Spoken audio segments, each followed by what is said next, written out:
Hi friends, welcome back to మౌనంగా మీ మౌని. అందరూ ఎలా ఉన్నారండి? మేమైతే చాలా బాగున్నాం. మీరందరూ చాలా ఆనందంగా ఉన్నారని కోరుకుంటున్నాను. ముందుగా అందరికీ గుడ్ మార్నింగ్ అండి. మీరు ఎప్పుడైనా టమాటా రసము చికెన్ ఫ్రై తిన్నారా అండి? చాలా టేస్టీగా ఉంటుంది. నేను ఇక్కడ టమాటా రసము చికెన్ ఫ్రై అయితే చూపిస్తూ ఉన్నాను. ఆ స్టైల్లో ఈ టమాటా రసము చికెన్ ఫ్రైని చూపిస్తూ ఉన్నానండి. వీడియో నచ్చితే చిన్న లైక్ ఇచ్చి సబ్స్క్రైబ్ చేసుకోండి. ఇంకా టమాటా రసం కోసం టమాటాలన్నీ తీసుకొని బాగా 4 ముక్కలుగా కట్ చేసుకొని అందులో కొద్దిగా చింతపండు వేసేసి బాగా ఉడకబెట్టేసి పక్కన పెట్టేసుకున్నానండి. చల్లారబెట్టేసాను అనమాట. టమాటాలన్నీ కూడా చల్లారిపోయే లోపల మనం ఇక్కడ ముందుగా కడిగినటువంటి చికెన్ని తీసుకొని అంటే స్టవ్ మీద పెట్టేస్తాము. ముందుగా కడాయి పెట్టేసి, కడాయిలో నేను ఏ ఆయిల్ వేయలేదండి. ఆయిల్ వేయకుండా ఓన్లీ చికెన్ని మాత్రమే వేసాను అనమాట.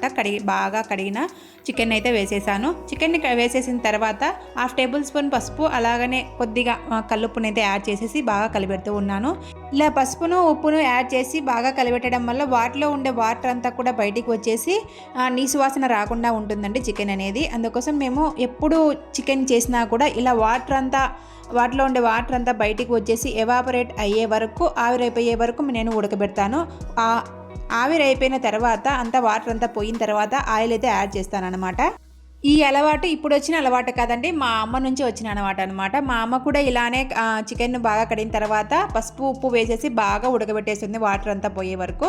ఉడకబెట్టేసిన తర్వాత అయితే ఆయిల్ యాడ్ చేసి మళ్ళా మసాలా అంతా కూడా పట్టిస్తుంది అనమాట.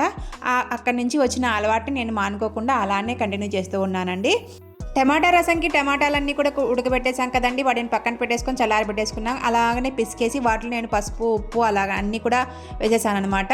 అవి వేసేసిన ఆ వాటర్ అంతా కూడా పక్కన పెట్టేసిన తర్వాత నేను ఇక్కడ పోపు కోసము గిన్నె పెట్టేసి గిన్నెలో 2 టేబుల్ స్పూన్ ఆయిల్ అయితే వేసేసాను. ఆయిల్ వేసేసిన తర్వాత 1 టేబుల్ స్పూన్ ఆవాలు, 1 టేబుల్ స్పూన్ జీలకర్ర అయితే ఖచ్చితంగా యాడ్ చేసుకోవాలండి. రసంలో జీలకర్ర బాగా అంటే అరుగుదలను చేస్తుంది అంటూ ఉంటారు. అందుకోసం జీలకర్ర అయితే ఖచ్చితంగా వేసేసుకోవాలి. అలాగనే వెల్లుల్లి, అలాగనే 2 ఒట్టిమిరపకాయలు తుంపి బాగా వేయించేసుకోవాలి పోపు అంతా కూడా.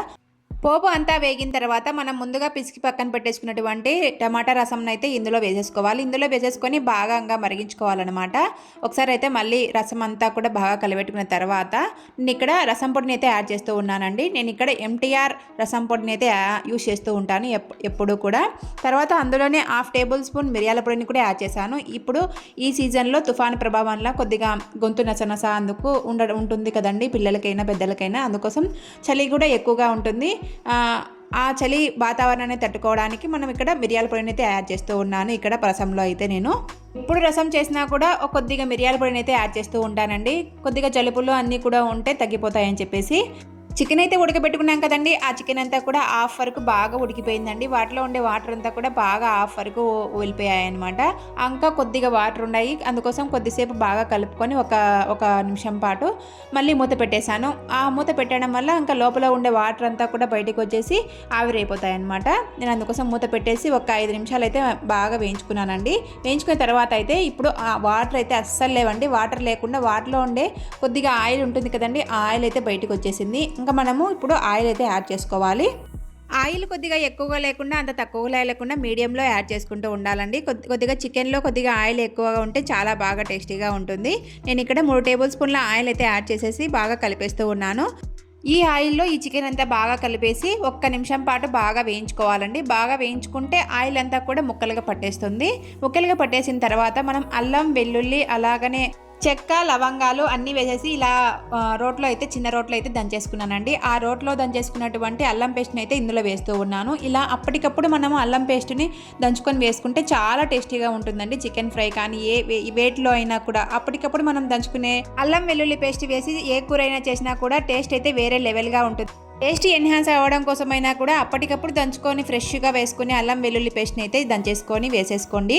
ఇక తర్వాత అల్లం వెల్లుల్లి పేస్ట్ అంతా కూడా వేసుకున్న తర్వాత అయితే నేను ఇక్కడ ఇంకా అల్లం వెల్లుల్లి పేస్ట్ అంతా ముక్కలకు పట్టించి అందులో 1/2 టేబుల్ స్పూన్ పసుపు, అలాగనే రుచికి తగినట్టుగా కారం, కొద్దిగా సాల్ట్ వేసేసి మళ్ళీ ఒకసారి అయితే బాగా కలుపుకోవాలి. సాల్ట్ అయితే మనము కొద్దిగా ముందుగానే యాడ్ చేసాం కదండి, ముందుగా యాడ్ చేసాం కాబట్టి కొద్దిగానే యాడ్ చేసుకోవాలి. ఒకవేళ సరిపోకపోతే మళ్ళీ టేస్ట్ చేసుకొని అడ్జస్ట్ చేసుకోవచ్చు సాల్ట్ అయితే. ఇంకా మనం అన్నీ కూడా వేసేసాం కదండి, ఇప్పుడైతే ఒకసారి అయితే బాగా కలుపుకోవాలి. మంటను లో టు మీడియం ఫ్లేమ్లో పెట్టి మాత్రమే చేసుకోవాలండి ఈ ప్రాసెస్ అంతా కూడా. అప్పుడే మనకు చికెన్కి పట్టాల్సినవన్నీ కూడా పట్టేస్తూ ఉంటాయి. ఏ కూర అయినా కూడా మనము లో టు మీడియం ఫ్లేమ్లో పెట్టి చేసుకోవడానికి అయితే ట్రై చేయండి. అప్పుడే ఏ కూర అయినా కూడా చాలా టేస్టీగా వస్తాయి. తర్వాత ఒకసారి అయితే బాగా కలుపుకొని 1 నిమిషం పాటు వేయించుకున్న తర్వాత అయితే అందులో వాటర్ అయితే వేస్తూ ఉన్నానండి. ఇంకా వాటర్ అయితే ఎక్కువగా పట్టవన్నమాట. మనం ముందుగా పసుపు వేసాం కాబట్టి వాటిలో ఉండే వాటర్తోనే హాఫ్ వరకు ఉడికేసిందండి చికెన్ అంతా కూడా. ఇప్పుడు కొద్దిగా వాటర్ వేసేసి బాగా కలిపెట్టుకొని మనం మూత పెట్టేసుకోవాలి, బాగా ఉడుకుతుందని చెప్పేసి. చికెన్ ఉడుకు పట్టేసే లోపల మనము రసం అయితే పెట్టేసాం కదండి, పక్కన అది కూడా ఉడుకు పట్టేసింది అనమాట, ఉడుకుతూ ఉంది. ఈ రసంలో మనం ఇప్పుడు కరివేపాకు రెమ్మనైతే వేస్తూ ఉన్నాను. కరివేపాకు అంతా తుంపి వేయకుండా రెమ్మలు ఉంటాయి కదండి, ఆ రెమ్మ అంతా కూడా వేసేసాను అనమాట. ఎందుకంటే ఆ కరివేపాకు రెమ్మ ఆ రసంలో ఉడికేసి ఫ్లేవర్ అనేది చాలా టేస్టీగా ఉంటుంది.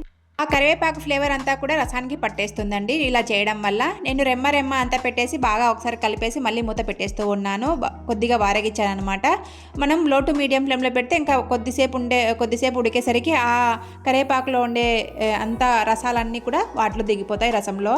ఇంకా తర్వాత మనం రసము అలాగనే చికెన్ పెట్టేసాం కదండి, రెండు పొయ్యిల మీద రెండు అవుతూ ఉన్నాయి. రైస్ అయితే కడిగేస్తూ ఉన్నానండి. రైస్ కడిగేసి ఇంకా వాటర్ అయితే పోసేసి బాగా నానబెట్టేసాను అనమాట రైస్ అంతా కూడా. రైస్ మనము ఒక హాఫ్ అన్ అవర్ నానబెట్టడం వల్ల రైస్ అంతా కూడా చాలా మెత్తగా ఉంటుందండి. మనం తినేటప్పుడు ముద్ద మనము అప్పటికప్పుడు రైస్ కడిగేసి పొయ్యి మీద పెట్టేస్తే అసలు అన్నం అయితే బాగుండదు, ఉడకదనమాట. అందుకోసం నేను ఒక హాఫ్ అన్ అవర్ కానీ ఒక 15 నిమిషాలైనా కానీ బాగా నానబెట్టేసి మళ్ళీ పొయ్యి మీద పెట్టేస్తూ ఉంటాను రైస్ అనేది.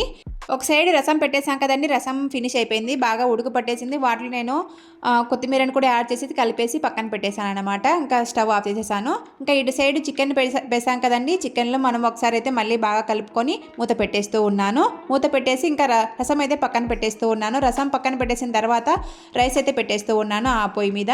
ఎందుకంటే ఇంకా ఒక 15 నిమిషాల పాటు బాగా నాననిచ్చానండి. ఇంకా నాననిచ్చిన తర్వాత అయితే నేను ఇక్కడ రైస్ అయితే స్టవ్ మీద పెట్టేశాను. స్టవ్ మీద పెట్టేస్తే లో టు మీడియం ఫ్లేమ్లో పెడితే మనము ఇంకా ఆ రైస్ ఉడుకు పట్టేస్తుంది.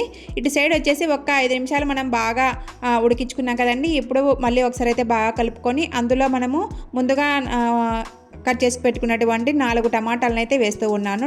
ఇలా చికెన్లో టమాటాలు వేయడం వల్ల ఆ చికెన్ అనేది కొద్దిగా పులుపుగా ఉండేసి చాలా టేస్టీగా ఉంటుందండి. అందుకోసం 4 కానీ 3 కానీ టమాటాలు యాడ్ చేయడం మర్చిపోకండి. ఒకసారి అయితే ట్రై చేయండి టమాటాలు వేసి. మీకు బాగుంది అనిపిస్తే కంటిన్యూ చేసేసుకోండి, బాగలేదు పులుపు ఈ చికెన్కి అని అనుకుంటే స్కిప్ చేయొచ్చు.